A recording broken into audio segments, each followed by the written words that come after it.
Welcome to Crime, Romance, and Biographies of Famous People. My name is Plaisance. Be welcome, and please take responsibility for the energy you bring into this space. A golden pendant hangs around the woman's neck, in the shape of what looks like a tiny fish head trapped in amber.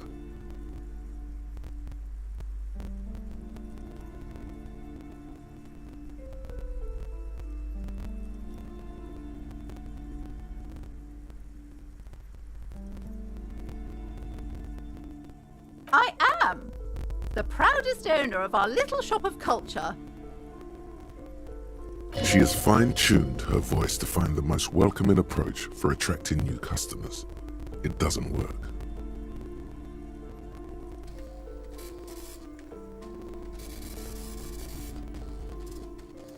Then why are you talking to me? Everything is on the shelves to browse. Don't you feel compelled to buy anything?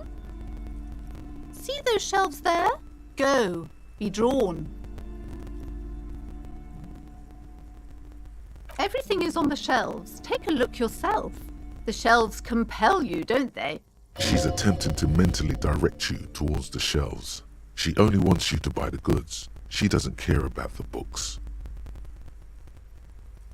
She smiles and nods, seemingly relieved.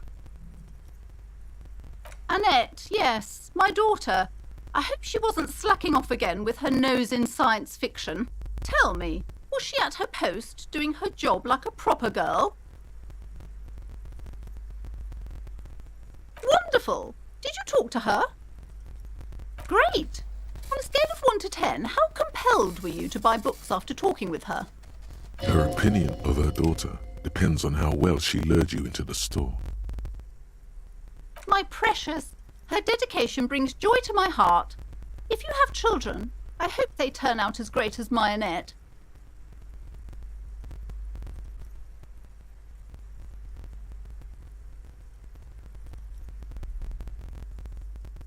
You must be kidding. There's nothing like that happening. Good sir. What does a young child do with money anyway? No, I save it for her, as a fund. She's securing her financial future out there. Slap the cuffs on her.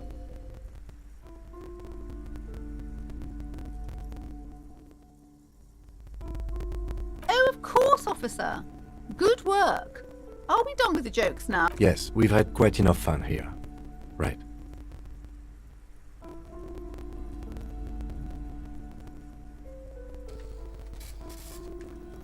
The woman before you scans the store, her shoulders rigid and tense. Every now and then, she nudges her glasses. God. I've told her not to do that. It's such a disgusting habit. She'll get over it. Anxiety is a part of life. A part of hers too, clearly.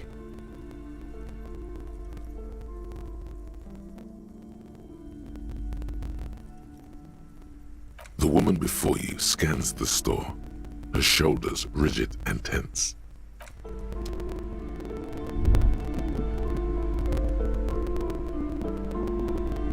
A small mountain of colorful board game boxes. There are numerous types of games for all ages. A lot of shelf space seems to be taken up by Wirral-related merchandise. Wonderful board games, sir. The Viticulturist is a classic for sure, or perhaps you'd like Archipelagos of Insulinda, a very educational game for those interested in geography. Raubritter is a fun game of economic competition, but can get quite intense after a while. We have games for the whole family. You can play with your children. Who are you going to play board games with? Do you have friends or family? Are you actually friends? Or just colleagues thrown together by circumstance?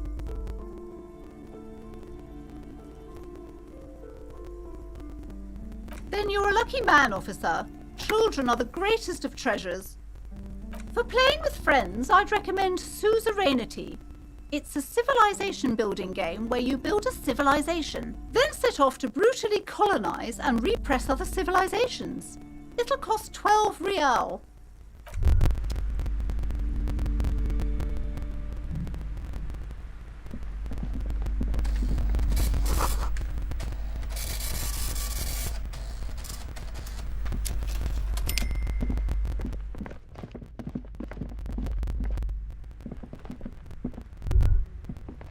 These shelves are overburdened with books from the same series. You see the name Dick Mullen over and over.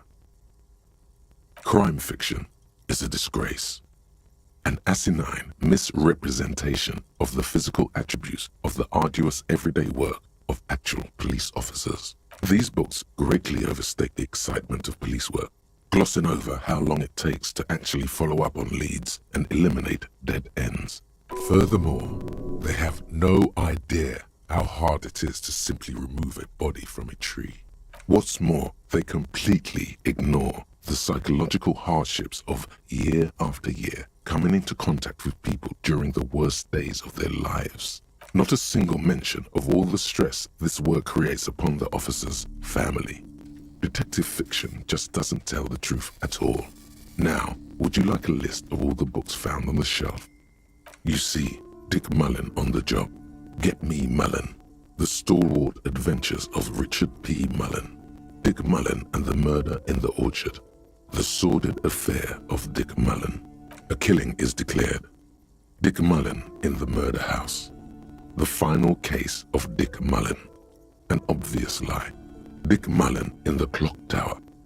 The ordeals of shelves filled to the brim with crime novels featuring the supposedly stalwart Vespertine detective, Dick Mullen.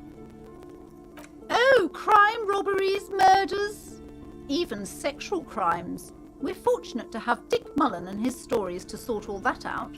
You're a police officer, apparently. You should buy all of these. They really do teach a person how to be a proper detective. Sex crimes did pique your interest, but still, this Dick Mullen person only gets your pleasure centers down.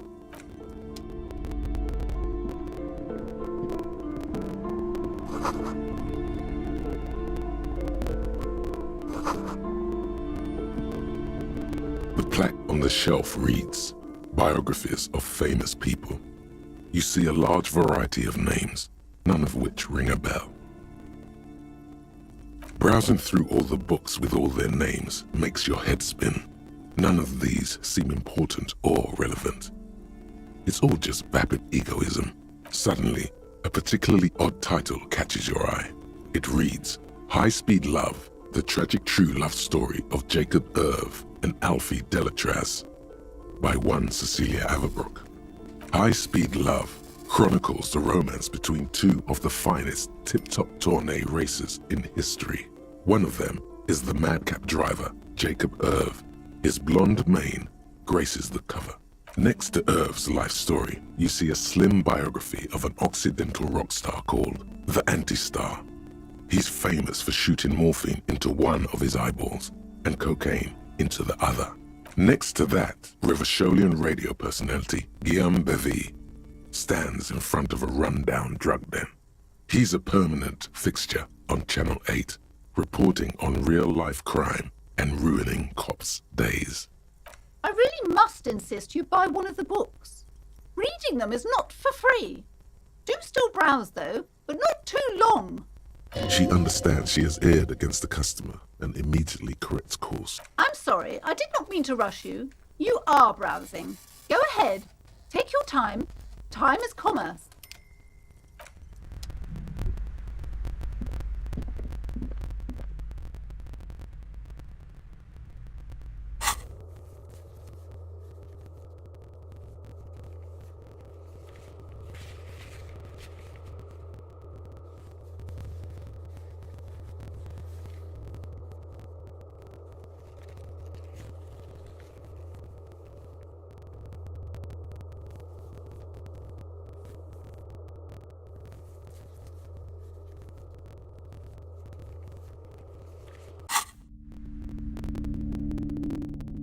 Several maps have been attached to a bulletin board hidden inside the alcove. They're held up by small pins. The board has come loose from one corner. The maps look old and faded. Your eye catches a map of Insulinda, a map of Revachol, and a map of Martinaise. The north coast of a verdant island is shattered by the delta of a river. It is the River Esperance. Countless bridges put the shards back together, connecting city blocks to river islands. La Delta says a great artificial heart in the center, teeming with life forms and construction. To the east, rolling hillsides, Le Jardin, Stella Marie, the suburbs of Saint-Baptiste, swallowed up into the megacity. They sound rich to you. This is Revachol East. Hudon, it's somewhere to live, not bad. Then there's Jamrock. It's bad. People shouldn't live there, but they do. Then Forburg. It's almost as bad and much larger. Then Coal City. It's the worst. You feel you're just west of Coal City, somewhere above Jamrock and close to Coal City. I'm sorry, officer. The map of Martinaise is the only one available. The other two are not for sale anymore. And besides, you could scarcely afford them. They're quite valuable, though they might not look it. The map of Martinaise is 90 cents, though.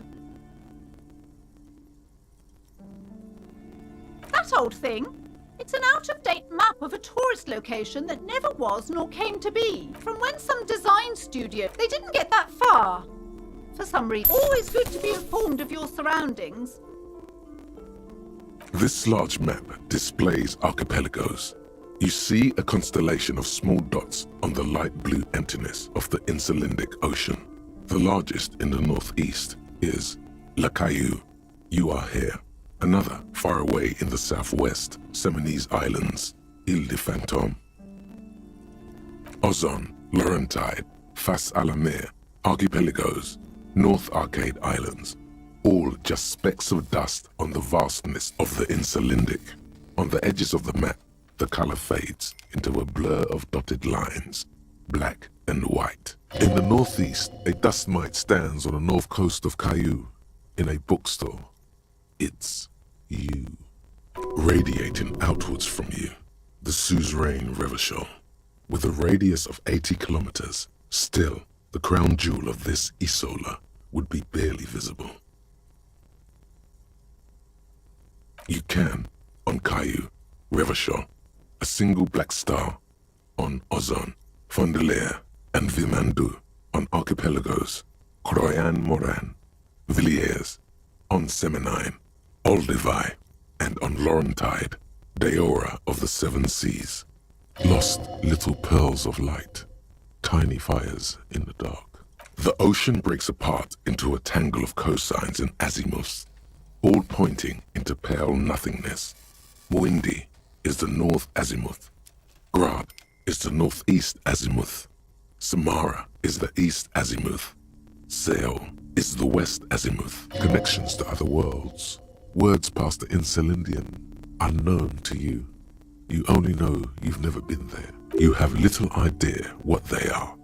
Distant stars, gods, but looking at them makes you feel almost non-existent.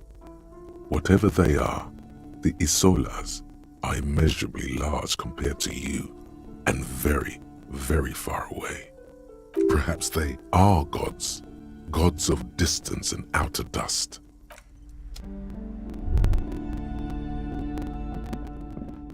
This bookstore is not strictly about crime, romance, and biographies of famous people.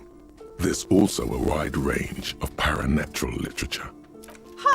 Sir, please, no browsing in that shelf. That wisdom is not for free. I can't have you end up, like, opening a police store next door and stealing my customers. Amidst the various books, you find one written by someone named Matthias W. Dundas.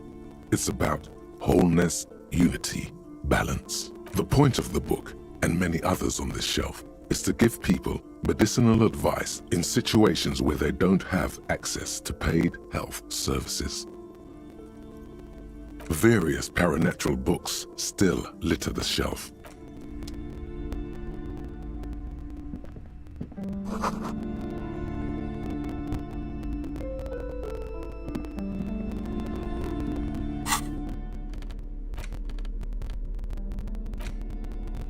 worn map features the patchwork grid of the streets of Martinez, with directions to appropriately touristy locations. Year 48 resides on the upper right corner. Your finger moves through the various streets, across Rue de Saint-Ghislain and Rue Saint-Cypar, over Saint-Brun and Martinez North. Finally coming to a halt on the spot where you are currently standing, although the map gives no such indication.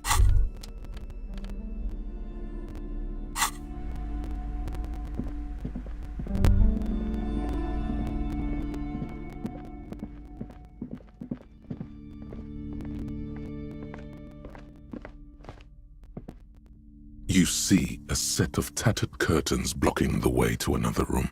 A strange cage-like trinket dangles from the curtains.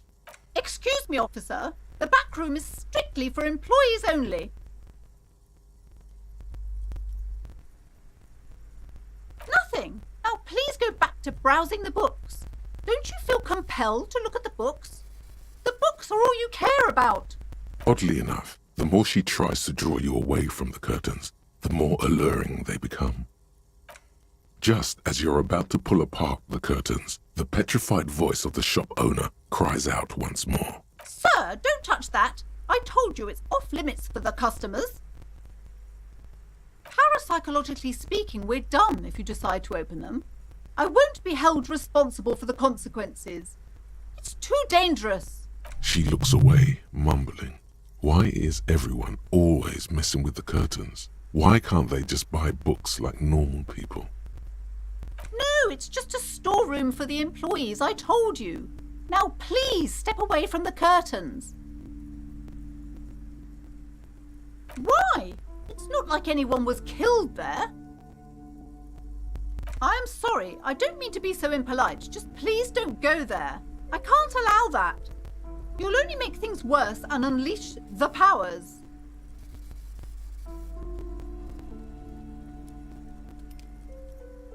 You do? My God, even more reasons not to mess with the curtains. Just step away, dear sir. No! Please just talk to me, officer.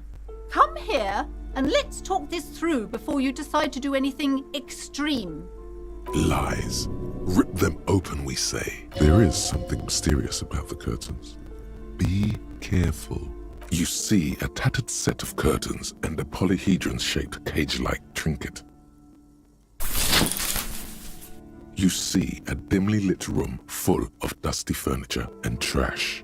A doorway stands in the back, covered in dozens of scary little cage-like trinkets, your shadow looming over it like an omen. I warned you, you're unleashing forces beyond your understanding.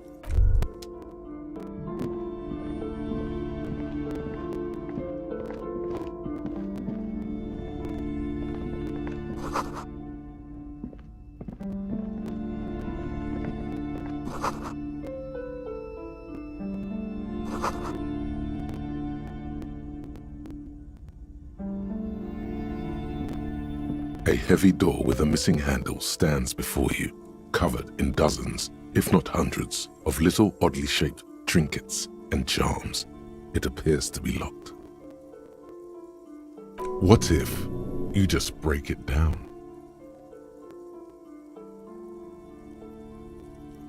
Only an echo. No one is there.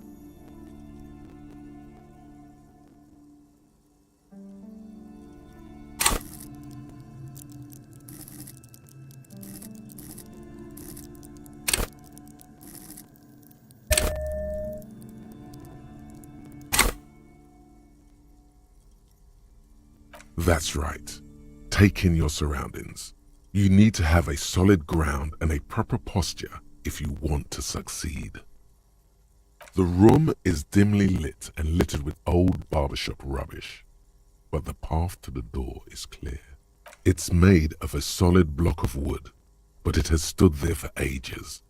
The hinges are old and coated with a carmine layer of rust. It should be doable.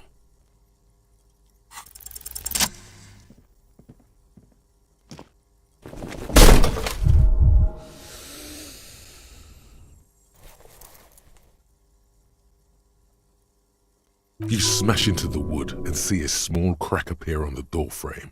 It's going to take one more try to break through to the other side. But you've done it. You're not thinking of trying again, are you?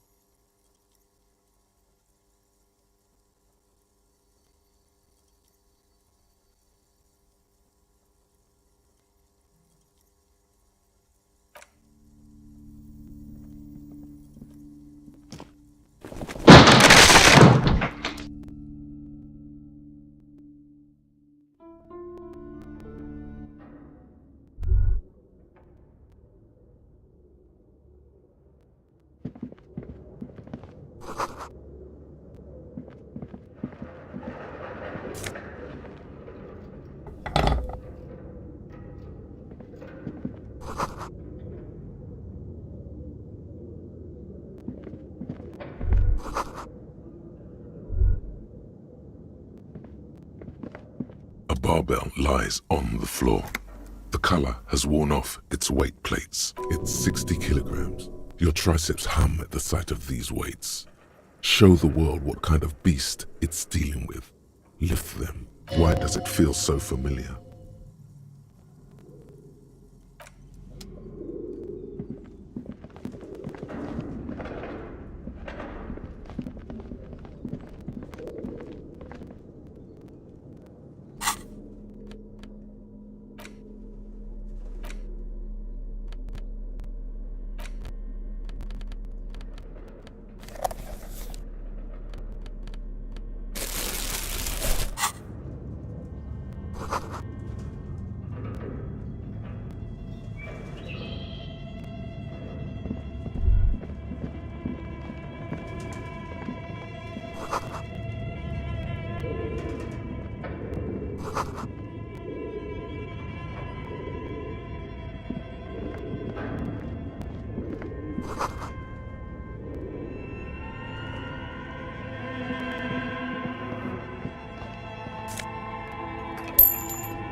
Your flashlight slides over an old green chalkboard covered in scribbles, sketches, and schemes like some ancient cave mural.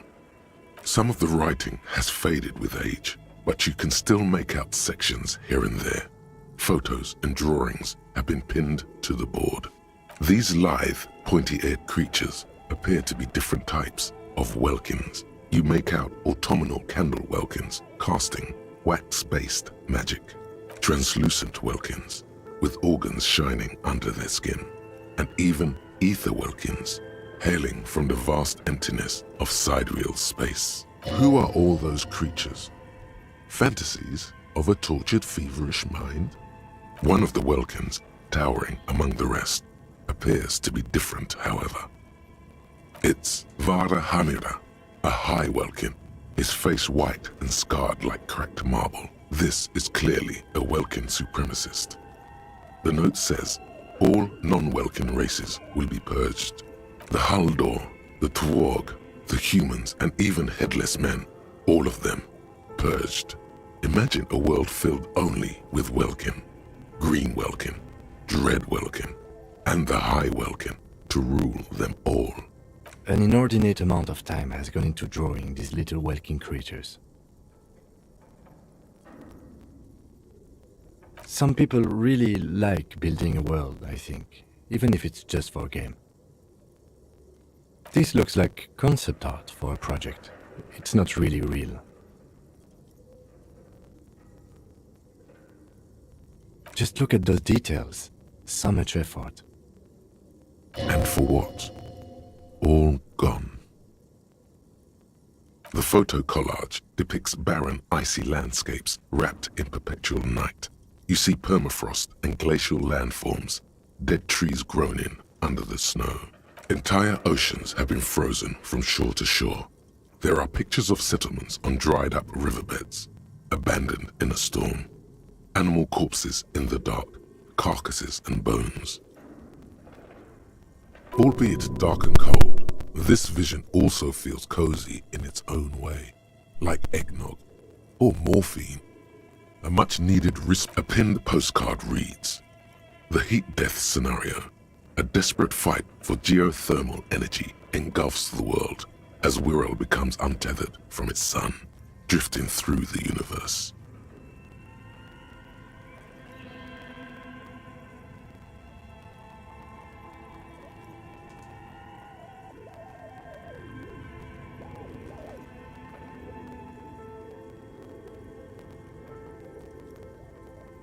This is a monthly calendar from the year 50. Cryptic words like sprint, daily minimi, and GPI span the marker-drawn grid, the grand scheme of production and money. As time goes on, the numbers in the boxes grow rarer and rarer. The board becomes an empty snowfield in the final days. Only failure and regret dwell in this region. Looks like they didn't make it. A note in the bottom left corner of the chalkboard says, "See the prod schedule filament for details." The handwriting is only partly legible, but you can still make out 3 slogans: "Call in, tune out," "Wirral untethered," and "Heat death of the universe." Outside, a cold wind wraps the building in its bosom. Snowflakes in the wind. An old woman passes what the locals call the doomed commercial area. She tries hard not to look at the bookstore windows. It's unwise.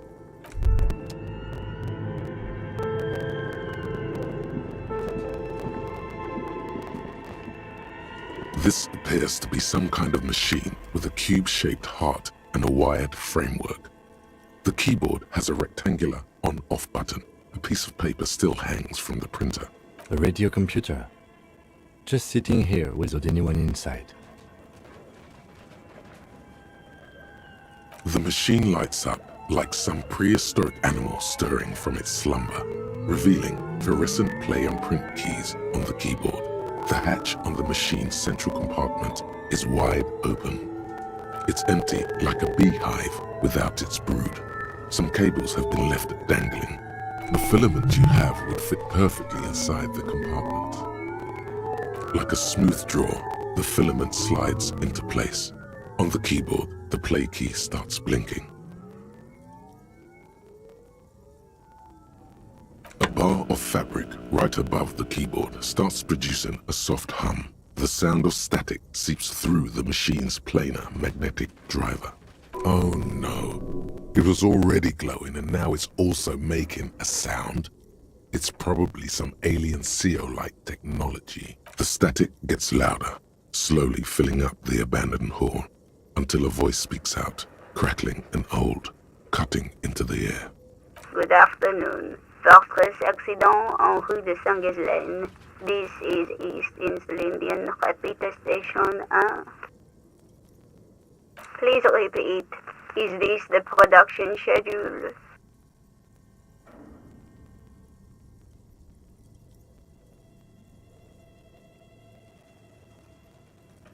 Yes, I am alive. I am 74 years old and my name is Yvonne. Now please repeat. Is this the production schedule? She repeats passwords. Programming people are all paranoid.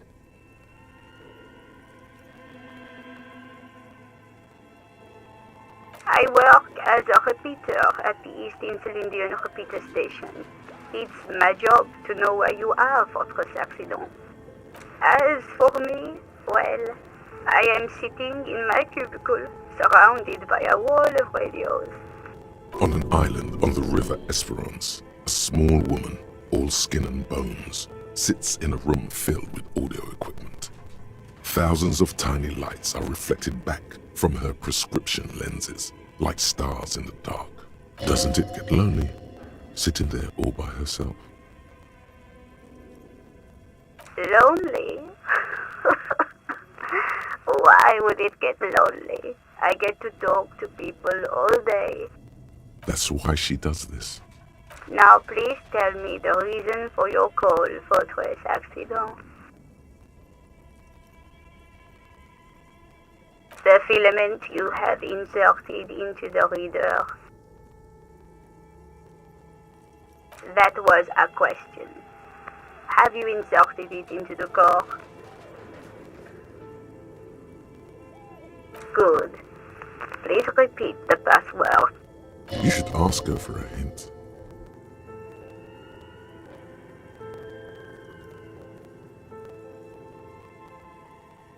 Received. I will register this login attempt. That sounds bad. A login attempt. Something a criminal would do. Don't worry. Passwords have a way of turning up sooner or later. Fortress Accident. Is there anything else I can do for you today?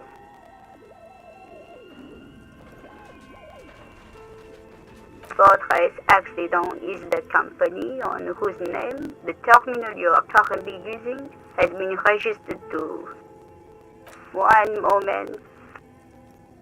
Fortress Accident SCA produces revolutionary interactive call-in radio games. That's what the catalog says. Any other questions? Thank you, and goodbye. Tiles on the cube are still smoldering, casting the framework in a soft glow. Fluorescent play and print keys shine on the keyboard. The filament slides out of its glowing nest. Nothing happens. Like a smooth draw, the filament slides. Nothing happens. The filament slides out of its glowing nest.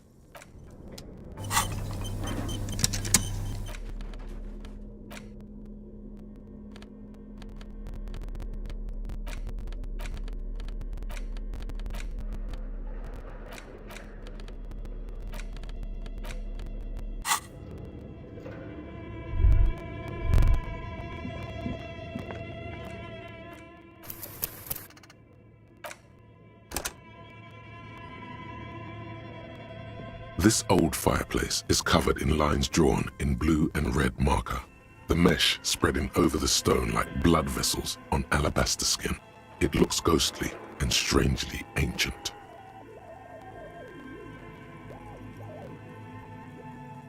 A diagram for summoning some time-forgotten being. The symbols seem very esoteric. Radio frequencies, it seems. UKV 123.6. UKV 123.7, UKV 123.9. Some written notes, too. Sparse and cryptic. Unclear. It looks like a cardiovascular system split into veins and capillaries. Very advanced. You think so? The web is comprised of radio stations, all lead back to one red heart, titled the Game Master Frequency. A note says, this one can listen in on any station it wants. Looks like a surveillance program. Someone very important, the leader of a massive on-air game built by these people. Whoever decides to call in to a call-in station, it looks like. All of this is gone, left unrealized. There's no way a little basement studio working here could pull anything like this off. My God, it's as if the less money they had, the more ambitious their project became. The schedule. I know doom when I see it. The company was running out of funding. Nothing. It's just lines on marble. An echo from times long gone. No one has used the fireplace in ages.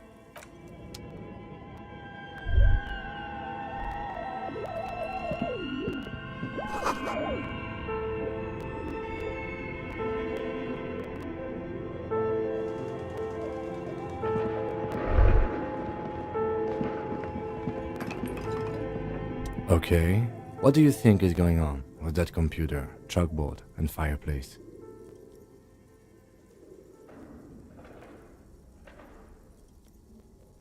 No, that's not it. I think it looks like one of those popular pen and paper role-playing games, only these people were trying to automate it, make it work on radio computers. Utter madness, he thinks, as a compliment.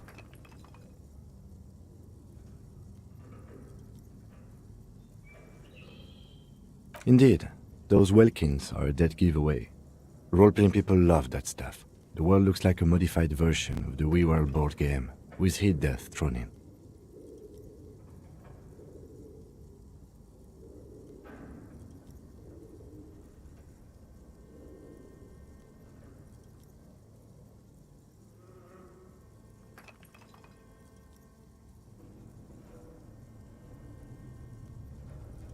No idea. They stopped filling out the schedule on the chalkboard. Through call-in stations, none of the players have to be physically present. Anyone in the world can participate in the game, as long as they have a two-way radio. Then there's the game master frequency that listens in on the smaller call-in stations. I think that was supposed to coordinate the stories, functioning as a master of ceremonies of sorts. His fascination has swept aside other concerns for the moment. He's a little hooked. Not to my knowledge. They make automated games in Graz, Messina, Königstein. You know, places with industry. But I don't think anyone has attempted to create an inter-isolary game before. We just don't have the technology. Indeed, it's ambitious and untethered from reality, but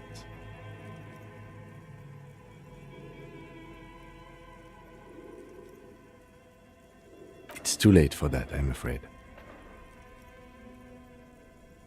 Okay, let's keep moving.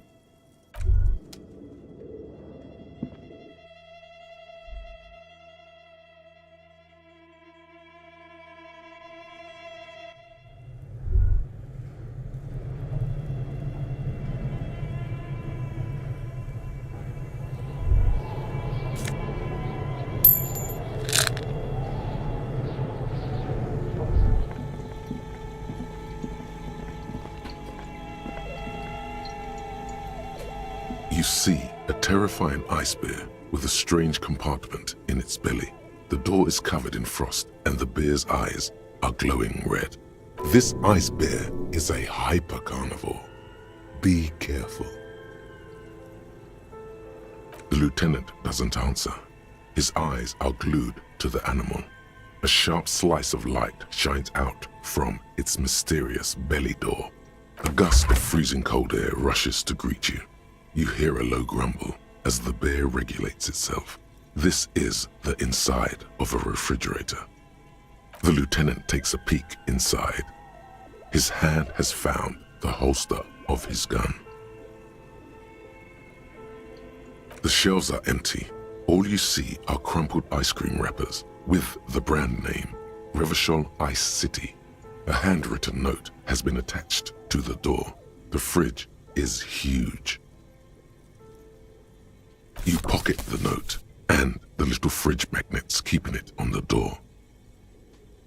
A friendly cartoon bear smiles back at you from a glossy cellophane wrapper. It looks nothing like the fridge. Good question.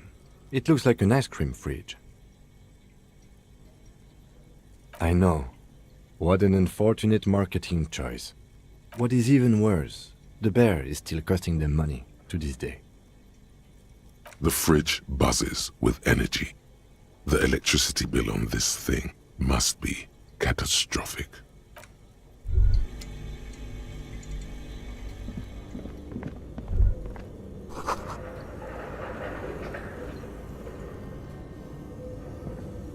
A thick layer of coal dust covers the furnace, coloring it pitch black. Looks like this furnace has a face, and it's a face of agony. Looks like it. Looks like an old central furnace used to heat the building. It's connected to the chimney. No one has used it in ages. No signs of any recent fire. Only dead rats. It's dark and grimy here. In the darkness you can hear chatter. It's coming from above. A voice or several voices talking to each other. Near the smoke chamber, upstairs. What are you doing?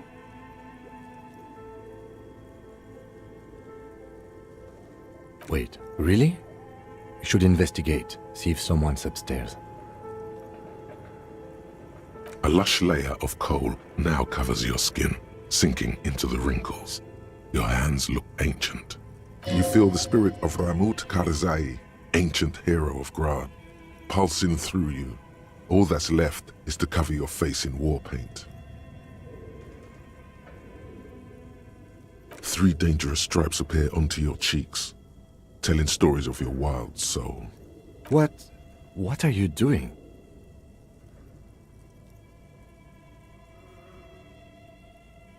Please wipe your face clean, officer.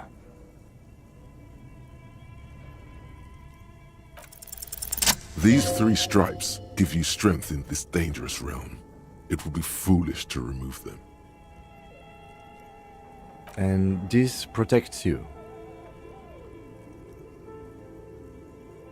Okay, sure. Go ahead. A hollow ring echoes through the furnace. Your toe hurts.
A few bricks have fallen off, revealing a compartment behind the wall. It's too dark to see in. Seems like an old bunker from the revolutionary period. Look at all those rifles. Must be an old weapons cache. There is, yes. And there also appears to be something inside the hole. Interesting. Do you want to take a look? Your hand reaches deep into darkness and spiderwebs. Rummaging around, you find rusty rifles hidden away. Are these any good? Most of them are rusty and inoperable, like the rest, but one catches your eye. A bolt-action model with a fine wood stock, in better cosmetic order than the others.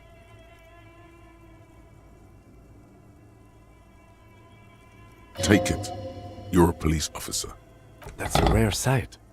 Seems to no longer be functional, but still a beautiful thing in its own way. It means there are firearms, albeit inoperable, still lying around in Martinez. It's an interesting coincidence, I would say. Might come in useful in the future.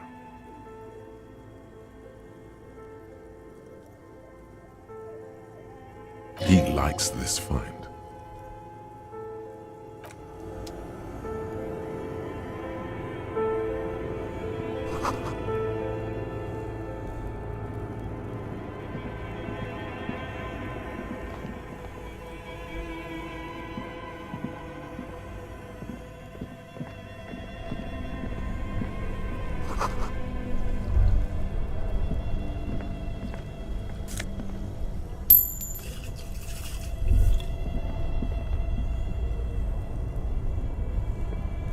Two cables are plugged into the breaker box.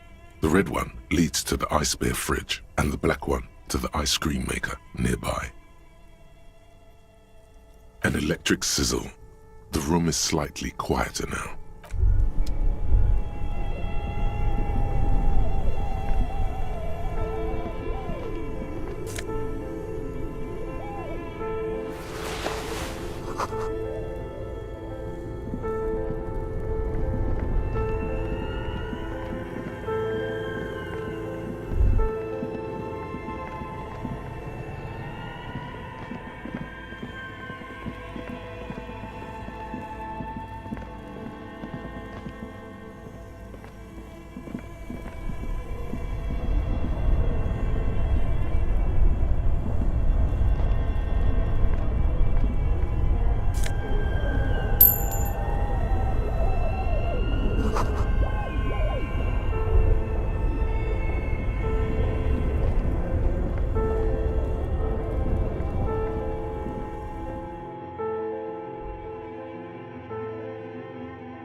An iron safety curtain curves before your eyes, folded like a bellows.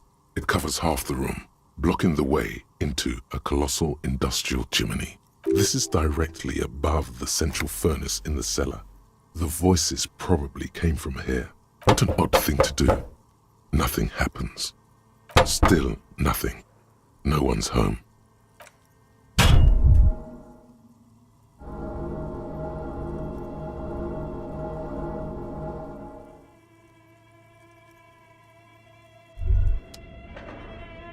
You feel something in your chest, an unnatural pressure. It's spreading to your left arm, your jaw. Very, very bad. All you feel is pain and weakness. Cop suffers final heart attack. A detective lieutenant of the RCM passed away yesterday.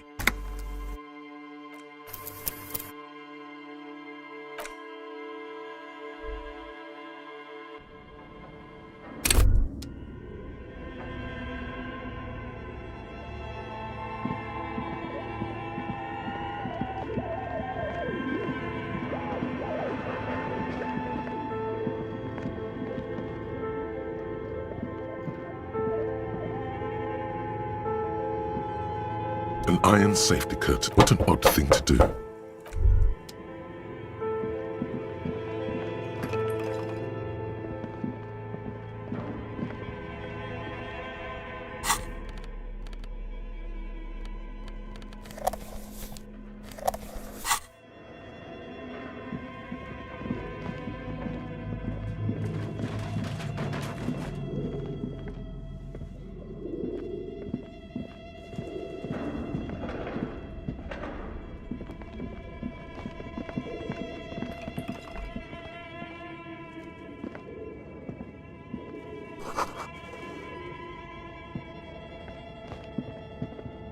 This old fire diagram, radio frequent, unclear. It looks like you think so? Looks like a surveillance program. Someone the leader of whoever decides all of this. There's no. My God, the schedule. I know. Nothing.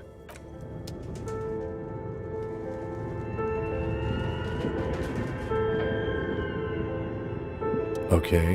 What do you think is going on with that computer, chalkboard, and fireplace? Yes, that is the question. It looks like one of those popular pen and paper role-playing games, only these people were trying to automate it, make it work on radio computers. Utter madness, he thinks, as a compliment. No idea. They stopped filling out the schedule on the chalkboard. Indeed, those Welkins are a dead giveaway. Role-playing people love that stuff. The world looks like a modified version of the WeWorld board game, with hit death thrown in. Not to my knowledge. They may, but I don't think anyone has attempted through Colin's. Then there's the... His fascination is... Indeed, it's ambitious and untethered from reality, but... I don't think so. I think they genuinely believed. Okay, let's keep moving.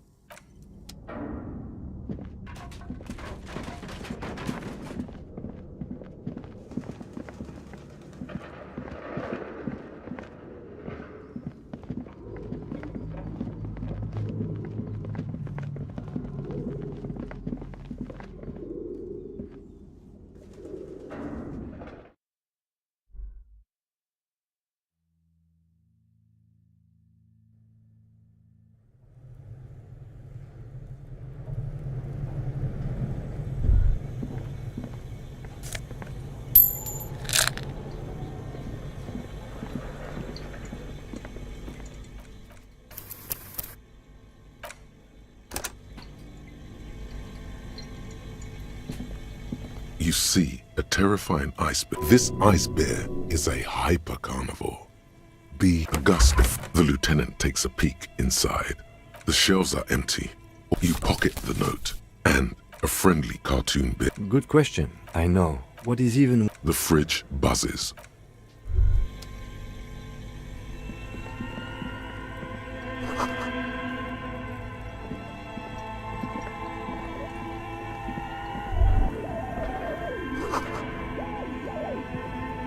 A thick layer of coal dust covers the furnace, coloring it pitch black. Looks like this furnace has a face, and it's a face of agony. Looks like it. No one has used it in ages. It's dark. What are you doing? Wait, really?